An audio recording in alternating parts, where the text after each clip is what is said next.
السلام علیکم ناظرین، کیسے ہیں آپ؟ یہ ویڈیو ڈینگی بخار کے بارے میں ہے اور چند چیزیں اس کے بارے میں مختصراً بتاؤں گا۔ آپ سمجھیں کہ یہ ایک ریمائنڈر ویڈیو ہے، اس کے بارے میں ڈیٹیل ویڈیو پہلے سے ہی موجود ہے۔ چونکہ آج کل ڈینگی بخار کے مریض آ رہے ہیں اور یہی سیزن ہوتا ہے، کیونکہ برسات کے موسم کے بعد جب مچھروں کی افزائش نسل ہوتی ہے تو اس میں ڈینگی بخار ایک دم سے زیادہ ہونا شروع ہو جاتا ہے۔ تو سب سے پہلے یہ جانیے کہ ہم ڈینگی بخار سے بچ کیسے سکتے ہیں۔ تو یاد رکھیے کہ ڈینگی بخار کا مچھر تازہ پانی پہ پھلتا پھولتا ہے، اس لیے اپنے ارد گرد کہیں بھی پانی کو اکٹھا نہ ہونے دیں۔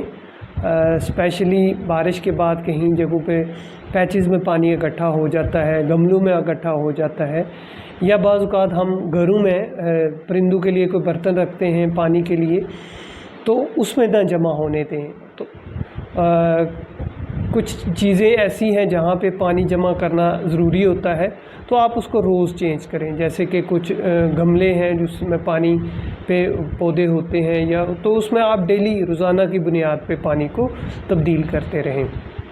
اس کے علاوہ کمرشل ایریاز میں خاص طور پہ ہم سب کی ذمہ داری ہے کہ اس چیز کا خیال رکھیں۔ ٹائروں کے اندر بعض اوقات پانی اکٹھا ہو جاتا ہے، وہاں لاروا ہے، کباڑ خانے ہیں، وہاں پہ بہت سی ایسی جگہیں ہوتی ہیں جہاں پہ مچھروں کی افزائش نسل ہوتی ہے۔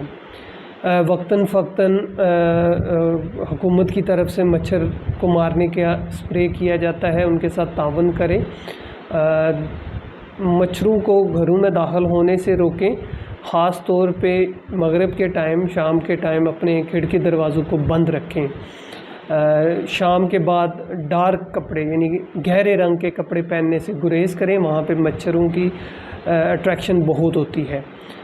چونکہ ابھی موسم چینج نہیں ہوا، اتنا گرمی ہے نسبتاً، تو اس لیے تھوڑی سی چھوٹی آستینوں یا کوئی چھوٹے ٹراؤزر والے کپڑے پہننے کا رواج ہے، تو کوشش کریں شام کے بعد بچوں کو فل آستین کے کپڑے پہنائیے تاکہ مچھروں کے کاٹنے کی جگہ کم سے کم ملے۔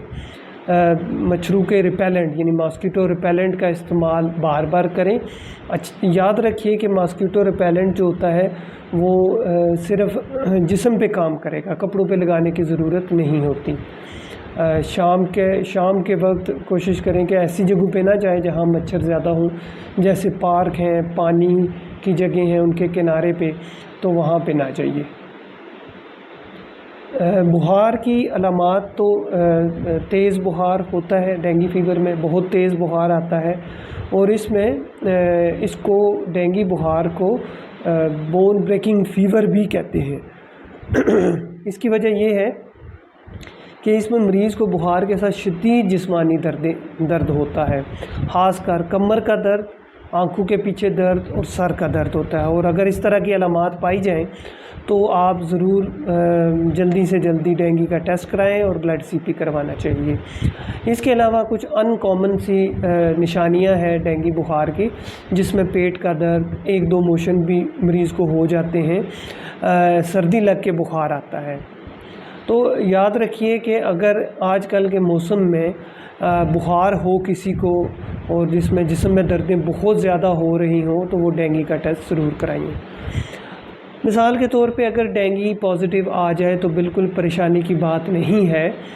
پہلے 5 سے 7 دن تقریباً بخار بہت تیز ہوتا ہے اور اس میں مریض کی حالت بہت خراب ہوتی ہے، ٹاکسک لک ہوتی ہے، ڈی ہائیڈریٹڈ ہوتا ہے، پانی کی کمی ہوتی ہے۔ لیکن یاد رکھیے کہ ڈینگی بخار کا علاج صرف پیراسیٹامول کی دوائی اور بہت سارا پانی، جوس یا فلوئڈز کا لینا ہے۔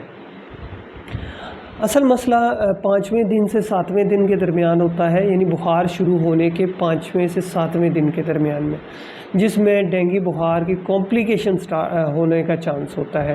تو یاد رکھیے کہ اگر بخار سیٹل ہو جائے لیکن مریض کی حالت بہتر نہ ہو تو پھر بھی آپ کو ڈینگی کی کمپلیکیشنز کے بارے میں سوچنا چاہیے۔ اس میں ڈینگی ہیمرجک فیور یا ڈینگی شاک سنڈروم ہوتا ہے، تو اس میں مریض کی حالت بہتر ہونے کے بجائے بگڑ جاتی ہے۔ اس کی بہت زیادہ ڈی ہائیڈریشن، بلڈ پریشر کم ہو جاتا ہے، پیٹ میں درد ہو جاتا ہے. تو اس کی وجہ سے اس کی وجہ یہ ہے کہ ڈینگی کی ایک کمپلیکیشن کیپلری لیک سنڈروم ہے، یعنی کہ جسم میں جتنی خون کی چھوٹی نالیاں ہیں اس میں سے پانی لیک ہونا شروع ہو جاتا ہے، اور سب سے پہلے وہ گال بلیڈر یعنی کہ پتے کے آگے پیچھے اکٹھا ہوتا ہے. لہٰذا اگر ڈاکٹر آپ کو الٹرا ساؤنڈ کا کہے کہ وہ پتے کا الٹرا ساؤنڈ دیکھنا چاہتے ہیں یا پیٹ میں پانی تو نہیں آ گیا، تو وہ ضرور کرائیں، کیونکہ یہ ایک اسینشیل انویسٹیگیشن ہے. بلڈ سی پی میں ہم پلیٹلیٹ سے زیادہ ہمیں ہیماٹوکریٹ کی فکر ہوتی ہے. اگر ہیماٹوکریٹ بڑھتا جائے تو وہ خطرناک نشانی ہے، کیونکہ اس کا مطلب ہے کہ کیپلری لیک سنڈروم ہے، تو پیشنٹ کو آئی وی فلوئڈس یعنی کہ پانی کی ضرورت پڑے گی.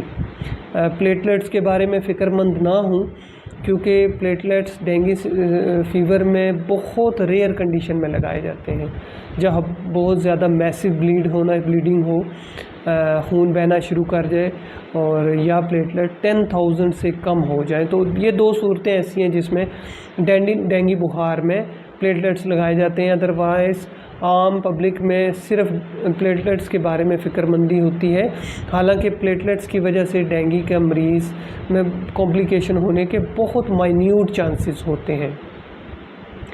تو یاد رکھیے کہ ڈینگی بخار بڑا سمپل سادہ سا ہے، اگر وقت بر وقت اس کا علاج کیا جائے اور اس کو انڈر آبزرویشن رکھا جائے مریض کو، تاکہ اگر کوئی کمپلیکیشن ہو تو اس کو فوراً ٹھیک کریں، تو انشاءاللہ اس سے کوئی بھی مورٹیلٹی یا مریض خراب نہیں ہوگا.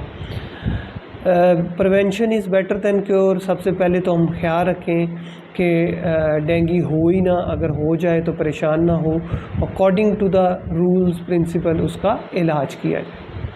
اس کے بارے میں اگر کوئی کمنٹس، کوئی رائے درکار ہو تو کمنٹس میں آپ پوچھ سکتے ہیں. اللہ حافظ.